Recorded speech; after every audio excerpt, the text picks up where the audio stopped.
Yes, welcome to Leadership 350, which is MG 350 leadership. And if you've already checked out your instructor video, you'll discover that probably that I am not the instructor for this course. But my name is Dr. Noel Ridsdale, and I do teach management and leadership in a number of courses. So what you'll find here is I'll be sharing you and kind of walking you through each lecture for each week and kind of giving you some tips of the trade and the rest of that. So what I'm going to do now is I'm going to screen share here for a second, and then we'll kind of get right on the roll here on it. You notice here, I'm just going to mention a few things about how the course is working right out of the gate. So if you notice here, you've got your week one lecture PowerPoints. Those are the ones that I'll be going through, and you'll see the recording will also pop in right here afterwards, either before or after the PowerPoints. Then we have the links out to your ebook for chapter one. This is an assignment that you'll be doing for chapter one. This is your discussion for this course. And with this, a lot of these discussions, you're going to find almost all of them are attached to a case study, which is going to be located right below it. So this takes you out to the case. It just takes you out to the discussion. Okay. Gives you some basic instructions, and then you can go ahead and reply to that. But in order to do that, you're going to have to come back over here and click on this one here, which is the case itself. With the Mind tab, and then once it loads, okay, and you're going to load right into the actual case. Okay, and it's going to say something now, and this is your case. Now you look at the answers to these questions, but you're going to be actually answering them in the discussion. So as you look here, you do a little bit about it, and then you're going to click back into here, and you just click on the two different questions over here, which one it is, and then you can refer back to the discussion. Sometimes the discussion will require you to look at all three. Some of them may only require you to look at once. Okay, one big question. So just make sure that you go ahead and read that aspect. These points assessment, these are set to practice, so you really the grade actually is based on your. So if you go back now, I'll close that and then go back here and back to our modules. And as you can see, pretty much the entire next few weeks are going to be based in that way. That's formatted pretty well. There is, of course, a case study that's there. Also, it gives me on there. There's a say week 6. We also have to put them in front of not here yet. As soon as I can get test results uploaded, and also in the course in 4 and 8. So we take a look at those. So when we go down here, you'll see one that's you'll see another one that says final. It's pretty much how your if you look at the syllabus, which I will put in there shortly. I'm waiting on getting a couple of just waiting on a couple of those, and I'll upload it if you're in here. If you need that. Actually, you will need that to answer the syllabus questions. And then, so let's go ahead and look now at our PowerPoint one. Slideshow from the beginning. Okay, so what you'll see here is is basically we'll be stepping through each of those, each of the different topics that are in this week. Okay, you'll see that in between each chapter, I put these Sunday slides in here. Also helps with the copyright because these I pulled all the copyrighted material from there. So let's take a look at the meaning of leadership. Leadership is the ability, as the book says, is the ability to inspire confidence and support among people who are needed to achieve organizational goals. It's kind of simple. However, you'll find that there's a bevy of other things that will be included into in the way we look at leadership. It's a process. It can be looked at as a process where an individual influences a group of individuals to achieve a common goal. It could be an influential increment over and above the mechanical, over the old. You do as I say, and don't come and do as I say. And don't ask any questions. That's kind of this influential increment.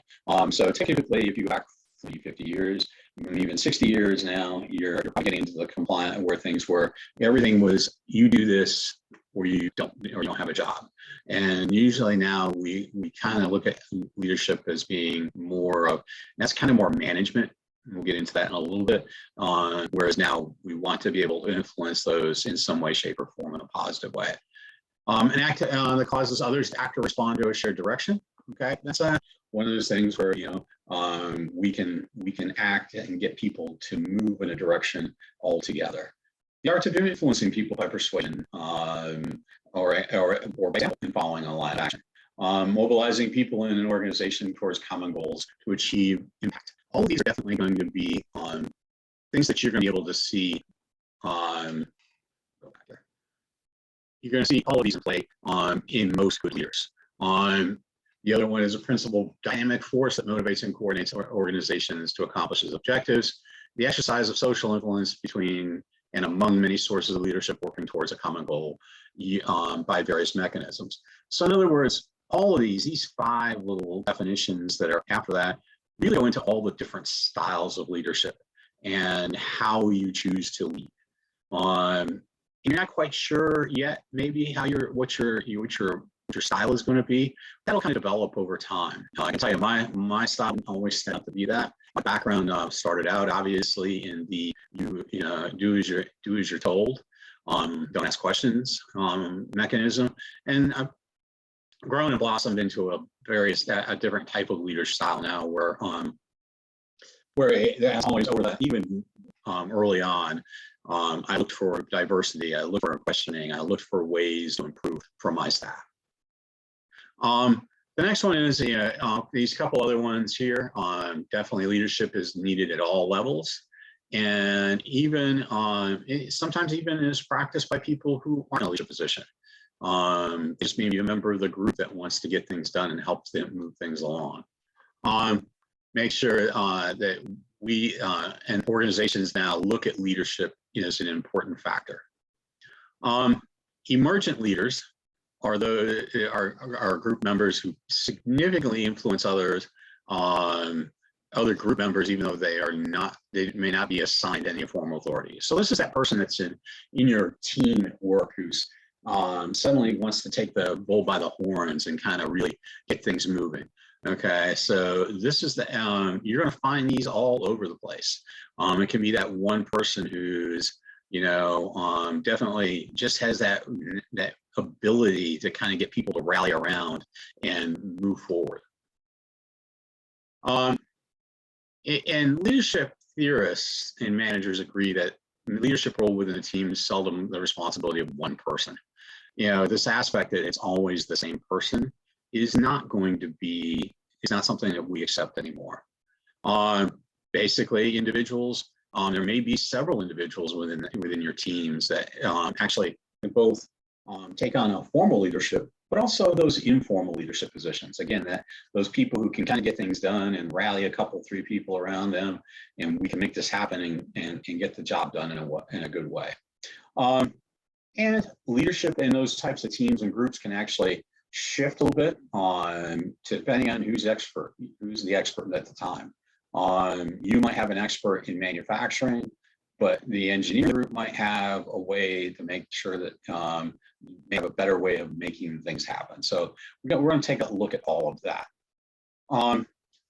Leadership is a shared responsibility and collaboration again.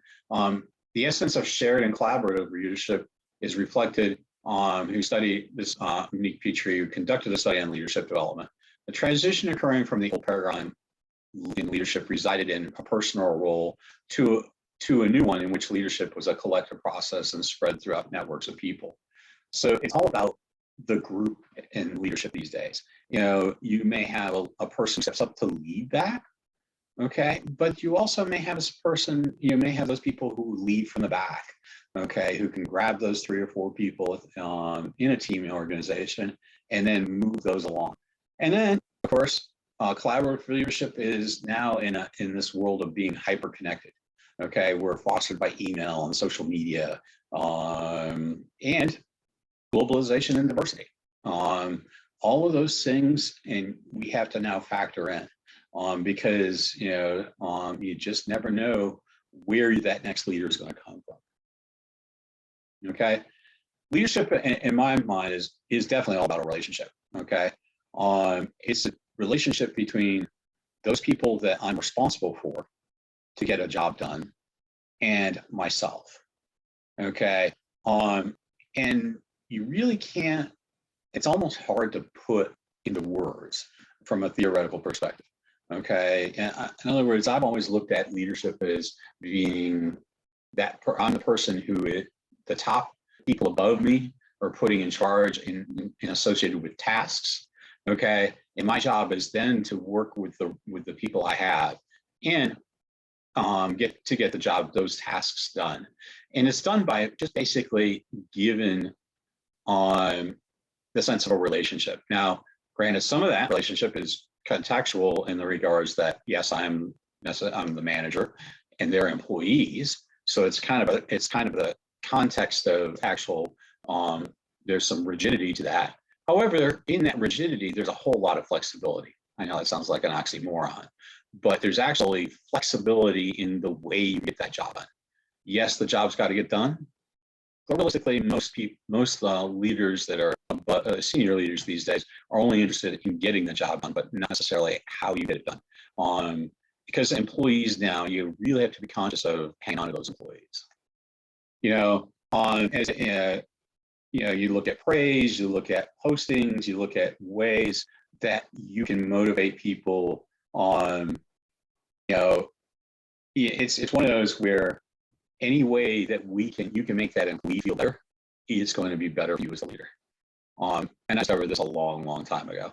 I'll go back to one of my very first management jobs where I was working in a commercial kitchen, running a very small operation, but realizing that my staff, which was basically there 10 months a year, because we closed for a couple months in the winter, and the volume we were winning in the summer, a lot of it was they were happy. And because they were happy, I had a lower rate of turnover. In an industry, which was hospitality, turnover typically is more like a 40% turnover, or a 60% turnover, 80% turnover. And my turnover was under 20% every year. So it's where you can actually develop those relationships and keeping them happy, praising, recognition, doing all those types of things. And then there's that formal recognition that the company can do in the form of things. And that's really become now more of a rebirth than it used to be. It went away for a while. Now it's coming back into phase, things like the employee of the month and those types of things. Here we go, the leadership versus management. Okay. Leadership versus management management's aspects of it are the functions, the nuts and bolts. Okay. Manager's job is planning, organizing, controlling. Those are those aspects of how do we get things done. They're the aspects of controlling costs. They're or controlling labor, or organizing how something's going to get done, and planning. Those are the aspects, especially my job in looking at production. How does production manage it? Effective leaders also manage, and effective leaders need to manage, effective managers need to lead. Okay, so they go hand in hand, but they are kind of the split difference. And I always look at it as managers are always, I thought, those are the hard things. Those are the hard nut type things. Okay, and then those leadership things are the warm and fuzzy things, the things that make that get people to move, to get things to really get things in line and really help out the individual. So here's some roles that typically a leadership will take on. Okay, you take a look at all these. I can tell you that out of all of these, I've used probably all of them. Okay, in one shape or form. The figurehead, which is the person of the head of the department, or you become the spokesperson. I've had to do many media interviews. The negotiator, the coach, the motivator, team builder, team player, inclusion facilitator, technical problem solver. Okay, when you like it or not, the leadership is definitely that person that's got to step in and figure out how the answer is to that problem. Strategy developer, an entrepreneur, executor. All of these are things that you're going to find in a leader that's going to have to is going to always move you forward. You just got to really figure this out. Okay, so now you've got tolerance for ambiguity. Okay, leaders encounter a lot of ambiguity. Okay, in other words, not everything's black and white. As I used to tell my leadership teams in these larger organizations, okay, we live in a world of gray. Okay, especially in hospitality. Even our numbers are in a world of gray. Okay, so everything is ambiguous. So you've got to really make things understandable. Okay, so you're going to really have to consider where you go and how to clear up that ambiguity. Okay, sometimes the world of work is uncertain. Like it says, it's uncertain, it's rapidly changing. Also, the complexity of problems, sometimes there's no clear-cut answers, or they're very elusive. Okay, if you really look at leadership. And you just have to accept this fact that not everything's black and white. And I know that's tough for a lot of people in this day and age where you're really looking for everything to be black and white. And in leadership, it's never black and white. Sometimes you can get there, but you're going to really still be managing these aspects of uncertainty. And I can give you an example, in my line of business, for instance, all of a sudden one area, because I ran large event properties, one location is suddenly out of food. Okay. Well, how do you manage that? Okay. There's not that's a complex problem.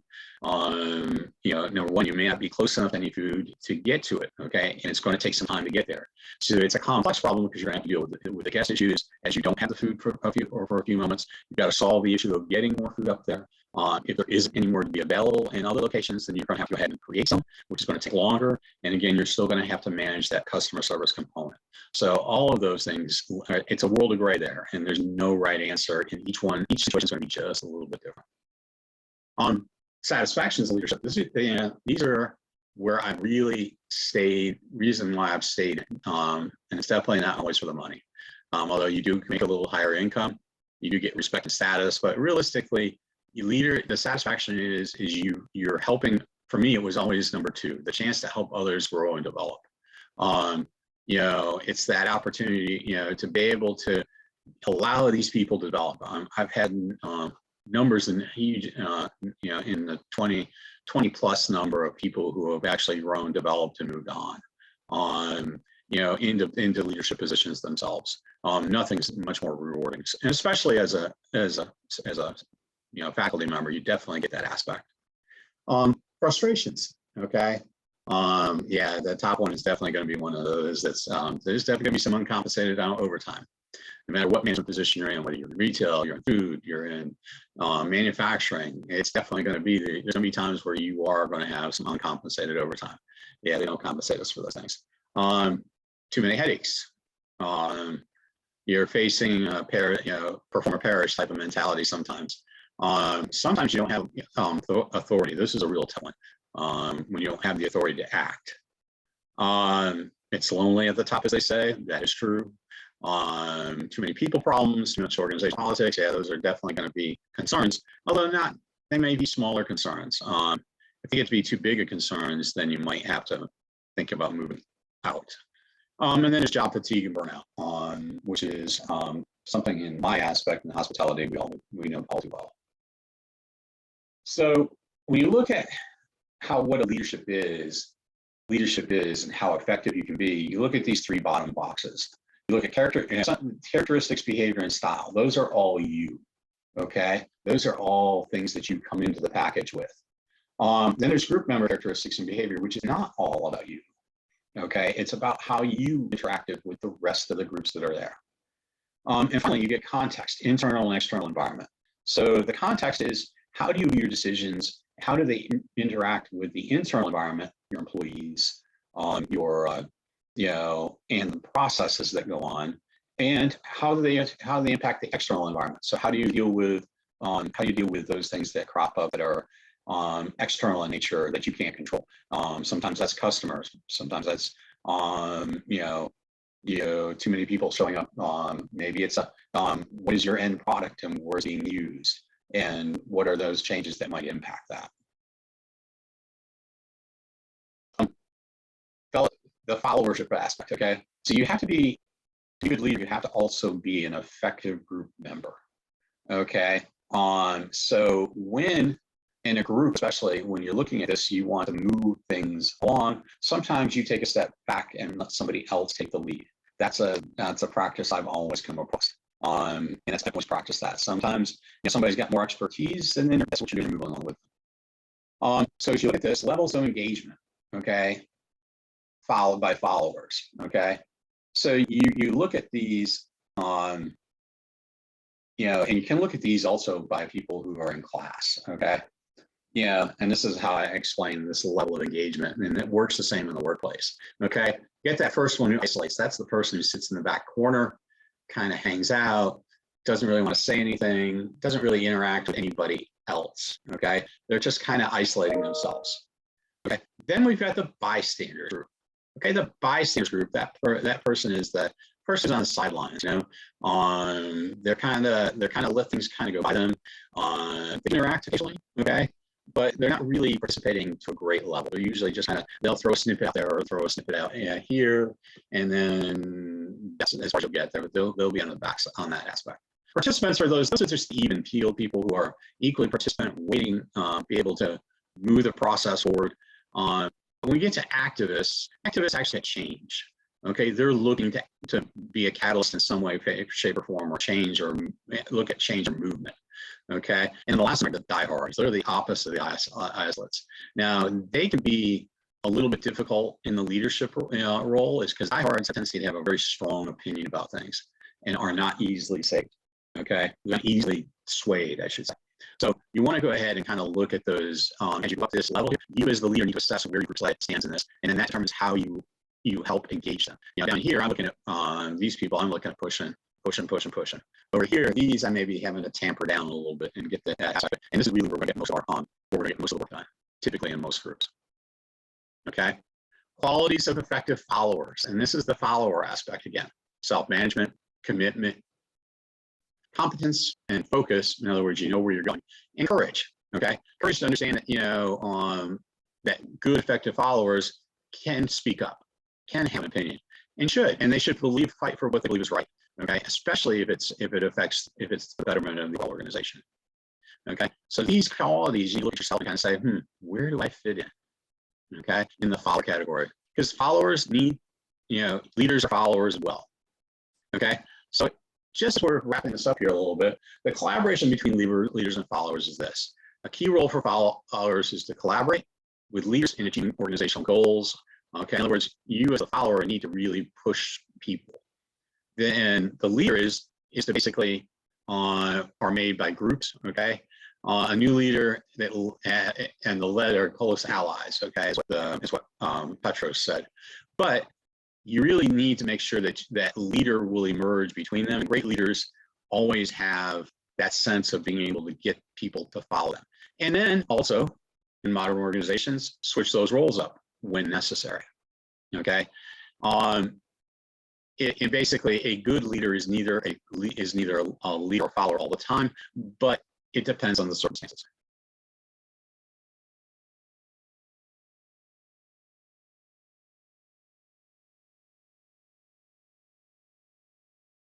Just 1 second here. So now we move into this aspect of traits, motives, and characteristics of leaders. Okay. So when we take a look at this,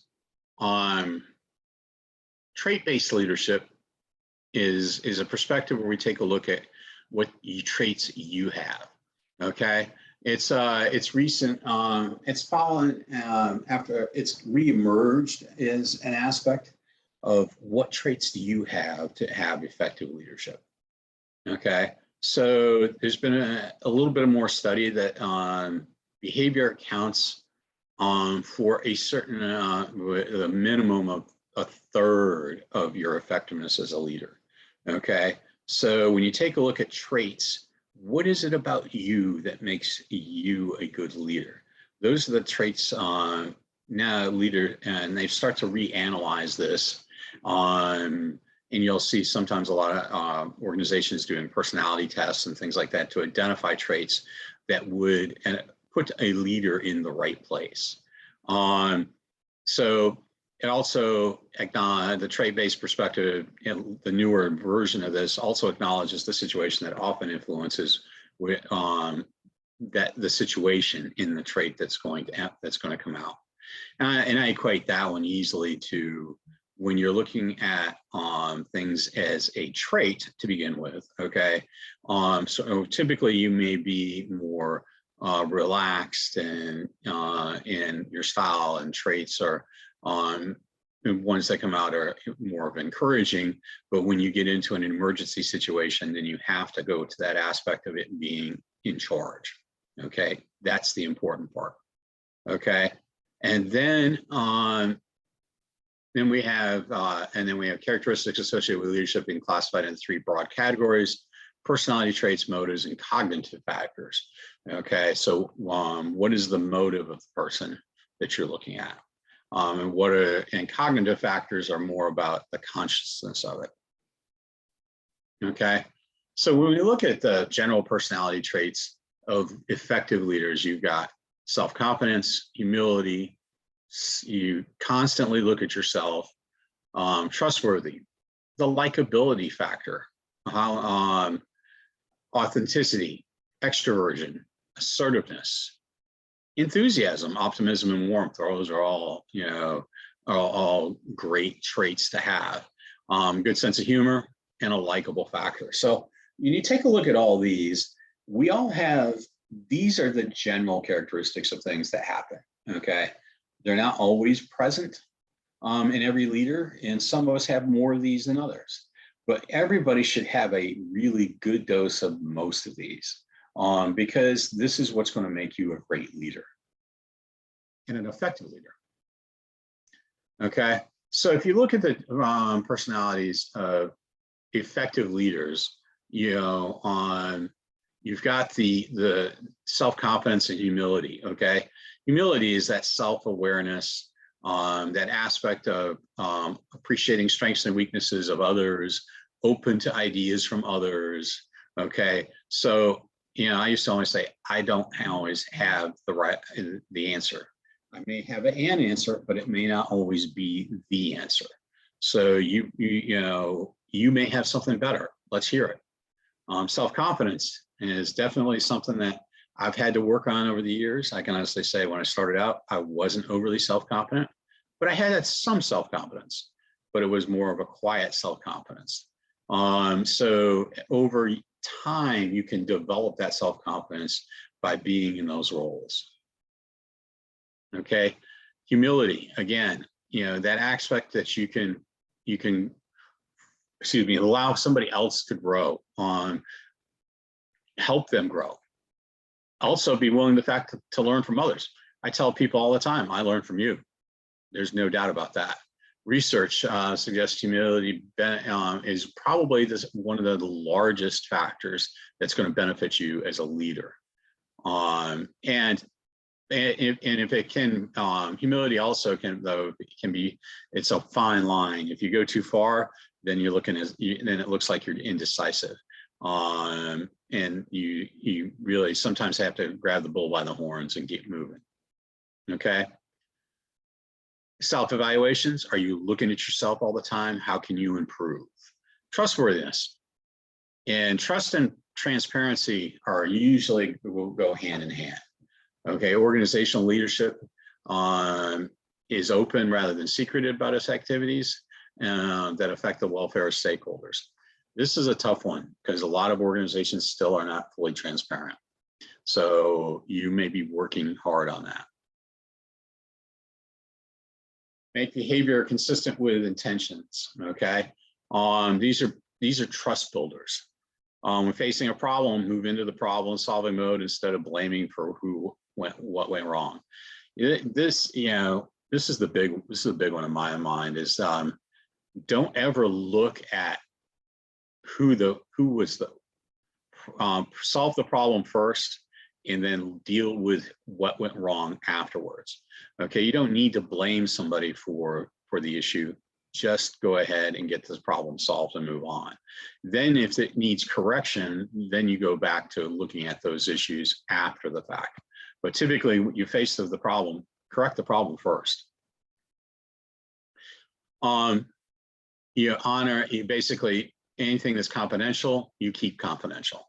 Okay, maintain a high level of integrity, listen to compassion and attentiveness when interacting with others, tell the truth in ways that people can verify, make eye contact with it is a gesture with most people that you can trust. Authenticity, extroversion, okay. The authenticity again is being genuine with who you are. Don't try to be somebody else. Extrovert. Introverts can be good leaders as well. It's just easier sometimes to lead as an extrovert. It's a little easier. But as somebody who straddles the extrovert introvert line, I can tell you introverts can lead too. It just they just have a little different style about it. But it's easier to be able to be upbeat and proactive when you're an extrovert. Assertiveness, that's easily, that kind of also comes with the rigidity of the organization and position. So you can be assertive because that's your position. Then you've got enthusiasm, warmth, and optimism. Those are always like, that's what I call the cheerleading part of leadership, is that these things can happen. These are going to be done. We can make this happen. This is all stuff that you really that if the more positive you are, the more positive your team is going to be. That's always what I found, and that's always the case. These aspects of it, good sense of humor. A good joke goes a long way, as long as you don't cross the diversity aspect of it. So as long as it's a good sense of humor, where you can really be, you can laugh at yourself first, then that really helps build relationships. Then likability factors based on these other factors. Excuse me. So when you look at these aspects here, mindfulness, courage, flexibility, these are all associated with the task relatedness of personality. So before it was all about people, now these are about tasks. So when you start to look at this aspect of emotional intelligence, which is the key factor here of a task related personality, because the emotional intelligence aspect is the one that makes you, self-aware, self-manage. You have a social awareness, and you have good relationship management. All of these are factors that go into making up emotional intelligence, which is really your understanding of each of the people who work for you and around you. Okay, how are they going to react? So when you know how you're going to react to them, then you're going to be able to really get the aspect of understanding how to address them to get the task moving. Okay, emotional intelligence is one of those things that's really come into vogue over the last couple of years. And then you look at this aspect of motives. Okay, so if your motives are, you've got the power motive, the drive motive, the tenacity and resilience, and the motivation, these all make up the motivation to lead. Okay, most of mine are from the backside of that, tenacity and resilience, and the drive and achievement motive. I've never been so much about the power. So cognitive factors of leadership are things that you possess. Okay, how do you solve problems? Okay, how do you use your intellectual skills to gather, process information, store essential information effectively? In other words, how do you maintain your mental sharpness? These are cognitive factors.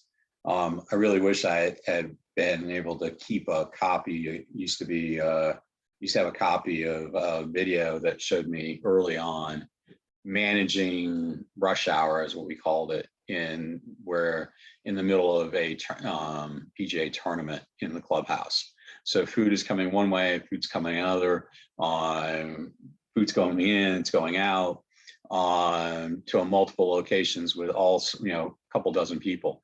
And as you're coming in, I'm like, all right, this goes there, this moves over here. Okay, now go to this location to pull this platter for this food, and that goes there.